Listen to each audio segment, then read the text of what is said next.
Olá, bom, hoje então a gente vai conversar um pouquinho sobre o incrível Caminhos Cruzados do Érico Veríssimo. Esse livro foi escrito em 1935 e ele faz parte então da segunda fase do modernismo no Brasil. Tem que lembrar que a primeira fase foi aquela da Semana de Arte Moderna e essa segunda fase, da qual o Érico Veríssimo faz parte, durou ali dos anos 30 até os anos 40, mais ou menos. E esse período dos anos 30 aos anos 40 foi um período assim muito conturbado, gente. Então a gente tem que lembrar o que estava acontecendo no mundo no momento que esse livro aqui foi lançado. A Segunda Guerra Mundial estava acontecendo aí, então nós tínhamos o nazifascismo, a crise causada pela queda da Bolsa de Valores de Nova York, e aqui no Brasil, também em decorrência da crise de 29, estava rolando aí a crise cafeeira, e o combate ao socialismo também estava rolando ali naquela época. Então tudo isso que estava acontecendo no Brasil e no mundo meio que exigiu dos artistas que eles tomassem uma posição, um posicionamento ideológico. E esses artistas, os autores de livros inclusos, meio que passaram a ter uma nova postura diante da realidade. E em meio a tudo isso, a literatura vai se destacar por fazer uma análise crítica da realidade. Então a gente vai ter aí nas obras desse período o florescimento, digamos assim, dos temas mais regionalistas, principalmente do regionalismo nordestino. Então a gente vai ter livros que vão tratar de problemas como, por exemplo, a seca, a migração, a miséria, a ignorância. E por um outro lado, vão surgir também os chamados romances urbanos e psicológicos. E aí que entra então o Caminhos Cruzados, que é sim um livro urbano e psicológico. O Érico Veríssimo ainda era considerado assim um autor que estava começando sua carreira literária. Ele tinha, se eu não me engano, 2 livros já lançados, esse aqui foi o terceiro. E ele foi bastante ousado quando escreveu esse livro, Porque o que acontece aqui? Este livro, como o título vai dizer pra gente, vai trazer diversos núcleos de personagens diferentes, diversas famílias diferentes, ou personagens isoladas também,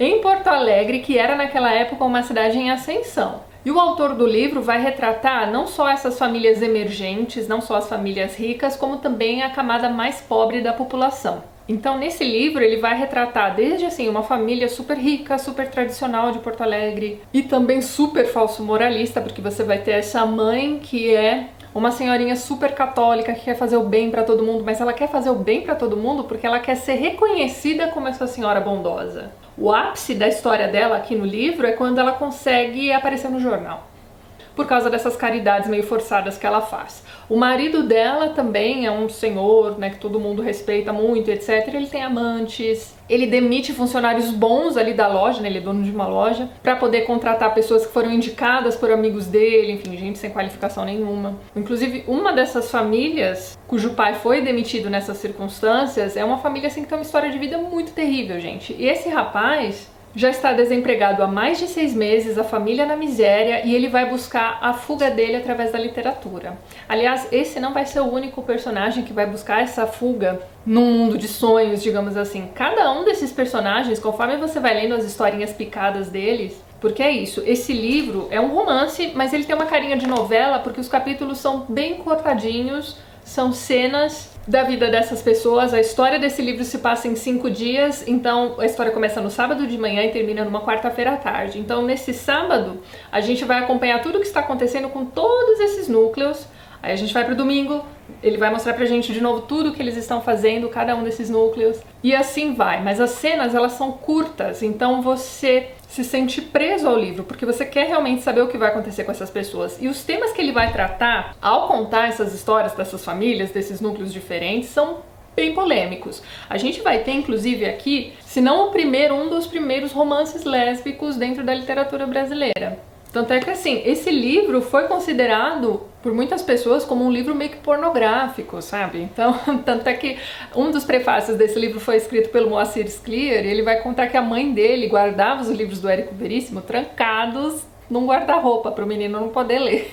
Mas hoje em dia a gente vai ler esse livro e vai achar tudo muito tranquilo. Agora, o que mais pegou naquela época foi a questão do Érico Veríssimo mostrar para os leitores os contrastes gigantescos que existiam entre as camadas pobres e as camadas ricas. Então, enquanto ele está contando que uma determinada família está preparando uma festa de arromba para o fim de semana, ele vai mostrar a outra família que vai ter um pai tuberculoso à beira da morte, a casa cheia de ratos, a mãe sem ter o que dar de comer para os filhos, porque ela precisa sempre ficar cuidando do marido, não pode trabalhar. Aí ele vai contar a história de uma família que veio do interior porque eles ganharam na loteria E estão ali construindo um palacete em Porto Alegre, vai ter então a festa de inauguração desse palacete. E enquanto a gente tá ali acompanhando essa história, daqui a pouquinho chega a história do rapaz que perdeu o emprego e que não tem nem um centavo para comprar o remédio que o filho dele precisa, enfim. A gente vai acompanhando esses altos e baixos sociais assim ao longo do livro todo. Tanto é que na época esse livro foi considerado um livro comunista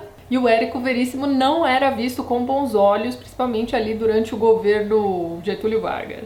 Agora, se a gente for pensar um pouquinho sobre o título do livro, né, Caminhos Cruzados, o que esses personagens têm em comum? Além de todos eles viverem ali em Porto Alegre, eles têm algumas ligações entre si que são bem tênues. Então você tem um personagem ali que é o professor de uma das personagens, que é amiga da outra, que é filha da outra, que é vizinha daquela família que tá passando necessidade, que foi amigo de não sei quem, enfim. Então tá todo mundo interligado. Mas salvo algumas exceções, quase não há interação entre essas pessoas. E conforme a gente vai lendo essas histórias, a gente vai percebendo que essa linha tênue entre a vida deles, né, a realidade e os sonhos, assim, na verdade são sonhos bem abstratos. Eles mesmos não sabem muito bem o que é que eles querem. Você tem a mocinha adolescente que fica sonhando em ser a Joan Crawford, namorar o Clark Gable, né? Enfim, os atores de cinema ali daquela época. Você tem aquele pai de família que no começo do livro está ali lendo os livros dos Três Mosqueteiros e para fugir da sua miséria ele fica imaginando que ele é o D'Artagnan. Você tem a mãe da família que ganhou na loteria, que agora mora num palacete, percebendo que a família dela está se desfazendo. Ela acabou de receber uma carta anônima dizendo que o marido dela tem uma amante. O filho passa o dia inteiro na esbórnia, chega em casa, nem fala com ninguém, fica lá trancado no quarto dele. A filha é essa que fica sonhando com Hollywood e ela fica sonhando com a época em que eles não tinham nada lá no interior e viviam uma vidinha muito pacata. E que ela sabe que sua vida não vai mais voltar a ser o que era antes.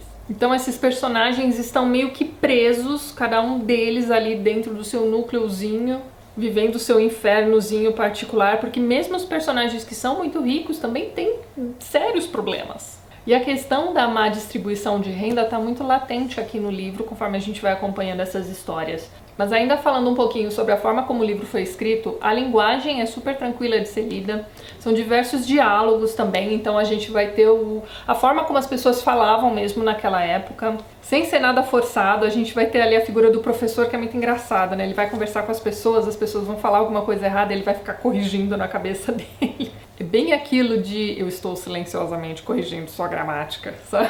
E é isso, são histórias bastante realistas. Ele fez aqui um retrato, mais uma vez, né? Érico Veríssimo faz um retrato de Porto Alegre, mas isso aqui poderia estar acontecendo em qualquer cidade do país. Inclusive, isso tudo aqui poderia estar acontecendo nos dias de hoje. Quando você lê um livro desse, você consegue perceber que nada mudou. Isso é bastante preocupante quando você para pra pensar que esse aqui foi um livro escrito há quase 100 anos. Então é isso. Livro maravilhoso sobre fuga da realidade, sobre desigualdade social. É o retrato de uma época que você pode facilmente relacionar com como andam as coisas hoje em dia. Então é isso. Para você aí que vai precisar ler esse livro para o vestibular, que bom que você vai precisar ler esse livro. Maravilhoso mesmo. Eu realmente espero que você aproveite a leitura. E para você aí que não vai prestar Unicamp, fica a dica de mais um livro maravilhoso do Érico Veríssimo. Aqui no canal já tem vídeos, né, no plural, sobre O Tempo e o Vento, né? Eu fiz um projeto de leitura conjunta no ano passado, eu vou deixar a playlist lá embaixo. O Tempo e o Vento também é maravilhoso. Aliás, eu estou para ler Uma Coisa Ruim de Érico Veríssimo ainda, minha gente. Muito bem, agora eu volto a conversar com vocês sobre mais um livro do Vestibular 2017 daqui a 15 dias. Então hoje é dia 17, nós vamos conversar de novo no dia 1º de julho. E no dia 1º de julho a gente vai conversar então sobre um livro de poemas, que é o Poemas Negros, do Jorge de Lima. Esse livro tá meio difícil de encontrá-lo, né, em edição física, eu acabei baixando pro Kindle. E esse livro está apenas na lista da Unicamp, não está na lista da FUVEST. Então é isso, daqui a 15 dias a gente vai conversar sobre poemas negros. E se você gostou desse vídeo, não esqueça de dar aquele joinha, ajudar a compartilhar. Um beijo grande pra todo mundo, até mais!